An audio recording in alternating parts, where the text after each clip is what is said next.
എഴുതുന്നത് നമ്മുടെ മനസാക്ഷിയോട് യോജിപ്പുള്ള കാര്യങ്ങളായിരിക്കുക. തീവ്രവാദ ചിന്താഗതികളെ എന്നും എതിർക്കുക എന്നത് നമ്മുടെ ഈ മണ്ണിന്റെ ജീവതായ നിലനിൽപ്പിന് സ്നേഹത്തിന് ആവശ്യമാണ്. അപ്പൊ അത്തരം കാര്യങ്ങൾ ബ്ലോഗർമാർ അവരെ കൊണ്ട് കഴിയുന്നത് ചെയ്യുക എന്നാണ് എനിക്ക് പറയാനുള്ളത്. നമ്മുടെ നാട്ടിൽ ചോര ചിന്തരുത്. മനുഷ്യൻ മനുഷ്യനായി ജീവിക്കണം. അയൽവാസിയെ തിരിച്ചറിയാൻ കഴിയണം. അവന്റെ ജാതിയോ മതമോ ആയിരിക്കരുത് അവനോട് സ്നേഹത്തിൽ കഴിയുന്നതിനുള്ള മാനദണ്ഡം. അപ്പൊ അതിന് നമ്മളെ കൊണ്ട് എന്ത് ചെയ്യാൻ കഴിയുമോ അത് ചെയ്യുക. ഉത്തരവാദിത്വ ബോധമുണ്ട് ഒരു ബ്ലോഗർക്ക്, ഒരു കവിക്കാകട്ടെ, ഒരു കഥാകാരനാകട്ടെ. സമൂഹത്തോട് പ്രതികരിക്കുമ്പോൾ അവന് ഉത്തരവാദിത്വ ബോധം ഉണ്ടാകണം. ആ ഉത്തരവാദിത്വ ബോധത്തോടു കൂടി ചെയ്യുവാൻ സാധിക്കണം. ഭൂലോകം ഓൺലൈൻ പോലുള്ള ഒരു വെബ് പോർട്ടൽ, കൂട്ടത്തെ പോലുള്ള ഒരു വെബ് പോർട്ടൽ, അവർക്കൊക്കെയും ഉത്തരവാദിത്തങ്ങൾ കൂടുതലുണ്ട് എന്ന് ഞാൻ പറയുന്നു. ഇനി വരുന്ന തലമുറയെ അവരോടൊപ്പം നിലനിർത്തുവാനും അവരോടൊത്ത് സഞ്ചരിക്കുവാനും നിങ്ങൾക്കും എനിക്കുമൊക്കെ സാധിക്കട്ടെ എന്ന് പ്രാർത്ഥിക്കുന്നു. ഈ അവാർഡ് നൽകിയ ഭൂലോകം ഓൺലൈനിന്, ഇതിവിടെ സമ്മാനിക്കുന്നതിന് ഇത്തരം ഒരു ചടങ്ങ് സംഘടിപ്പിച്ചതിന്റെ എല്ലാ പ്രവർത്തകന്മാർക്കും, അതിന്റെ പിന്നിൽ പ്രവർത്തിച്ച ആളുകൾക്കൊക്കെ, ഇപ്പൊ പല ആളുകളുണ്ട്. ഇപ്പൊ പിന്നെ മലയാള ബ്ലോഗേഴ്സ് ഒരു വലിയ കമ്മ്യൂണിറ്റിയാണ്. അതിന്റെ പ്രതിനിധിയായിട്ടാണ് അജിത് ഇവിടെ ഇരിക്കുന്നത്. അപ്പൊ ഒരുപാട് പിന്നെ ശ്രുതിരായും അതുപോലുള്ള കമ്മ്യൂണിറ്റികളുടെയൊക്കെ ആളുകളുണ്ട്. ഇവർക്ക് എല്ലാവർക്കും ഞാൻ ഭാവുകങ്ങൾ അർപ്പിക്കുന്നു. ഇത്തരം ഒരു അവാർഡ് നൽകിയതിനും വള്ളിക്കുന്ന്.com എന്ന എന്റെ സൈറ്റിന് ഒരു വലിയ പോപ്പുലാരിറ്റി നൽകുവാൻ ഈ അവാർഡ് സഹായിക്കുമെന്നാണ് ഞാൻ മനസ്സിലാക്കുന്നത്. കൂടുതൽ ആളുകൾ ആ സൈറ്റ് സന്ദർശിക്കുവാൻ ഞാൻ നിങ്ങളോട് ആവശ്യപ്പെടുന്നു. നിങ്ങളുടെ പ്രതികരണങ്ങൾ അറിയിക്കുക. അത് പിന്നെ അനുകൂലമായാലും പ്രതികൂലമായാലും ആ പ്രതികരണങ്ങൾ ബ്ലോഗിൽ എഴുതുക. എല്ലാവർക്കും നന്ദി, നമസ്കാരം. ഞാനിവിടേക്ക് വന്നിരിക്കുന്നത് വളരെ പ്രശസ്തരും പ്രഗത്ഭരുമായ ധാരാളം ബ്ലോഗർമാർക്കിടയിൽ നിന്നാണ് എനിക്ക് ഈ പുരസ്കാരം കിട്ടിയത്. ഇതിന്റെ അനൗൺസ്മെന്റ് വന്നപ്പോൾ സത്യത്തിൽ അവിശ്വസനീയം എന്ന് മാത്രമല്ല, അതിലേറെ അമ്പരപ്പാണ് എനിക്കുണ്ടായത്.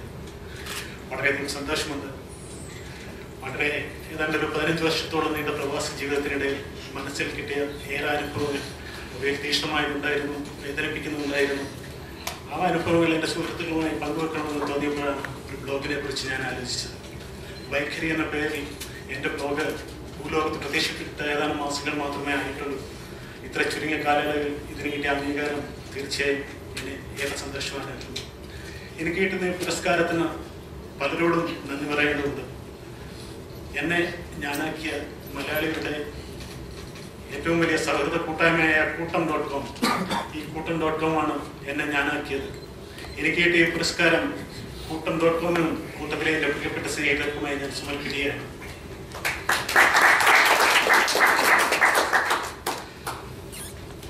പിന്നെ ഏതാണ്ട് ഇന്നത്തെ ഭൂലോകത്തിന്റെ കാര്യം പറഞ്ഞാൽ ഗ്രൂപ്പുകളും ക്ലിക്കുകളും അടയ്ക്കുമായിരുന്നു ഭൂലോകത്ത് ഒരു നവാഗത ബ്ലോഗർ ശ്രദ്ധിക്കപ്പെടുക എന്ന് പറയുന്നത് വളരെ ബുദ്ധിമുട്ടുള്ള കാര്യമാണ്. ഇവിടെയാണ് ഭൂലോകം ഓൺലൈനെ പോലുള്ള ഒരു പ്രസ്ഥാനത്തിന്റെ പ്രസക്തി. ഇക്കാര്യത്തിൽ പുതിയ ബ്ലോഗർമാർക്ക് പഴയ ബ്ലോഗർമാരോടൊപ്പം തന്നെ അവസരങ്ങൾ കൊടുക്കുന്ന ഭൂലോകം ഓൺലൈൻ പ്രവർത്തകരെ ഞാൻ അഭിനന്ദിക്കുകയാണ്. ഇങ്ങനെ ഒരു അവാർഡ്, എനിക്ക് കിട്ടിയ അവാർഡ് പുതിയ വരുന്ന എഴുത്തുകാർക്ക്, ബ്ലോഗേഴ്സിന് വലിയൊരു പ്രചോദനമാകുമെന്ന് എനിക്ക് ഉറപ്പുണ്ട്. ഇനി കൂടുതൽ ബ്ലോഗുകളെ കൂടുതൽ ജനകീയമാക്കുവാൻ ഭൂലോകം ഓൺലൈൻ നടത്തുന്ന എല്ലാ ശ്രമങ്ങളെയും ഞാൻ അഭിനന്ദിക്കുന്നു. ഒപ്പം ഭൂലോകം ഓൺലൈനിന്റെ പിന്നിൽ പ്രവർത്തിക്കുന്ന എല്ലാ പ്രവർത്തകരെയും പ്രത്യേകമായി എന്റെ അഭിനന്ദനങ്ങൾ അറിയിക്കുന്നു. നമസ്കാരം. വേദിയിലും സദസ്സിലുമുള്ള ഭൂലോകത്തിന്റെ കുടുംബാംഗങ്ങളെ, കുറച്ച് നാളുകൾക്ക് മുമ്പ്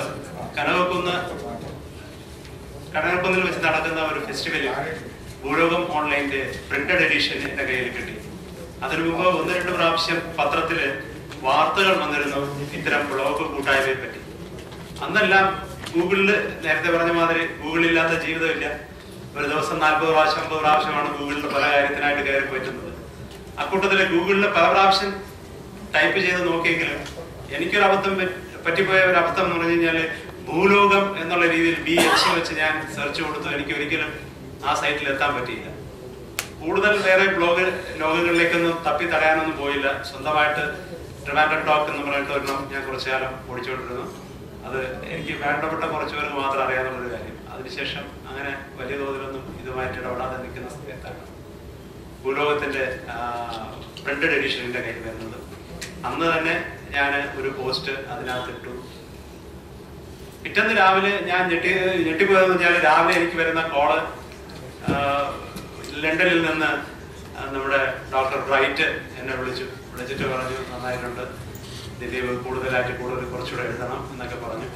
തുടർന്ന് ഞാൻ 2-3 ഫോട്ടോസ് അയച്ചു കൊടുത്തു. ആ ഫോട്ടോസ് വന്നു. അങ്ങനെ ഇരിക്കുമ്പം എൻ്റെ ഒരു ചെറിയ ക്യാമറ ഉണ്ടാവും എപ്പോഴും മിക്കവാറും. അതെനിക്ക് എൻ്റെ ഒരു ജീവിതത്തിൻ്റെ ഒരു ഭാഗമാണ്. രാവിലെയൊക്കെ വൈകുന്നേരം ഒക്കെ ഞാൻ പോകുന്ന സമയത്ത് എൻ്റെ കൂടെ കാണും, എന്തെങ്കിലും വഴിയിലോ ഒക്കെ കാണുന്ന പടങ്ങൾ എടുക്കും. അങ്ങനെ വെള്ളയമ്പലത്ത് വരുന്ന സമയത്ത് അവിടെ വെച്ച് കണ്ടതും അന്ന് ത്രിവേണി സ്റ്റോറിന്റെ മുമ്പിൽ ഒരു ലോങ് ക്യൂ.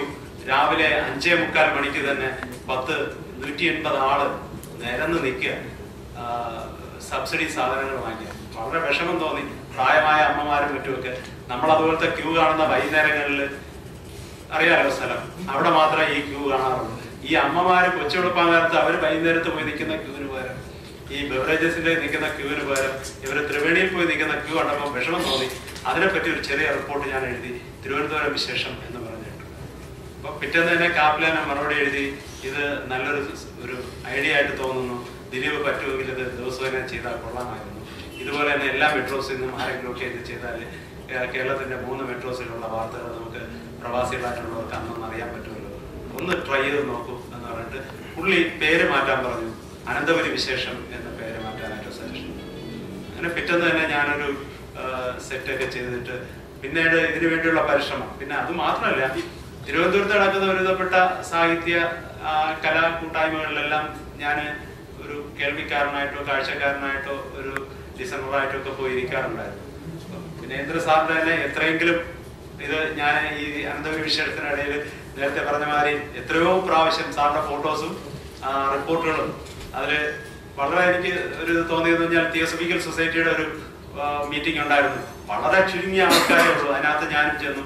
അത് ഞാനന്ന് അദ്ദേഹം വളരെയധികം അപ്പോഴാണ് ഒരാളിന്റെ നോളജ് ബേസിനെ പറ്റി നമ്മളറിയാം. നമ്മൾ കവി അങ്ങനെയൊക്കെ ഉള്ള രീതിയിൽ അറിയുന്നതിനും അപ്പുറം അദ്ദേഹത്തിലുള്ള അറിവിന്റെ ആഴം മനസ്സിലാകുന്ന അവിടെ വെച്ചാണ്.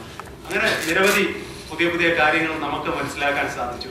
അത് എൻ്റെ ഈ ബ്ലോഗ് കാണാൻ വരുന്നവർക്കും ഷെയർ ചെയ്യാനായിട്ടുള്ള അവസരം ഞാൻ ഉണ്ടാക്കി കൊടുത്തു. അതെങ്ങനെയോ വന്ന് 100 പുറത്തു പോയി. അങ്ങനെ അപ്പോൾ 100 എപ്പിസോഡ് തികച്ച സമയത്താണ് കാപ്പിലാൻ പറഞ്ഞു, നമ്മൾ ഇങ്ങനെ ട്രിവാൻഡ്രത്ത് വെച്ച് ബ്ലോഗ് മീറ്റ് നടത്താനായിട്ട് തീരുമാനിക്കുകയാണ്. അതിന് പ്രധാനപ്പെട്ട കാരണം ദിലീപിന്റെ തട്ടകം തിരുവനന്തപുരമാണ്. ഞങ്ങൾ എറണാകുളത്ത് ഉദ്ദേശിച്ചെങ്കിലും അത് തിരുവനന്തപുരത്തേക്ക് ഷിഫ്റ്റ് ചെയ്യുന്നു. അതിന്റെ പ്രധാന കാരണം ഇതാണ്, ദിലീപിന് അവിടെ വെച്ചിട്ട് ഒരു ചെറിയ സമ്മാനം നൽകണം എന്നൊരു ആഗ്രഹം ഞങ്ങൾക്കുണ്ട്.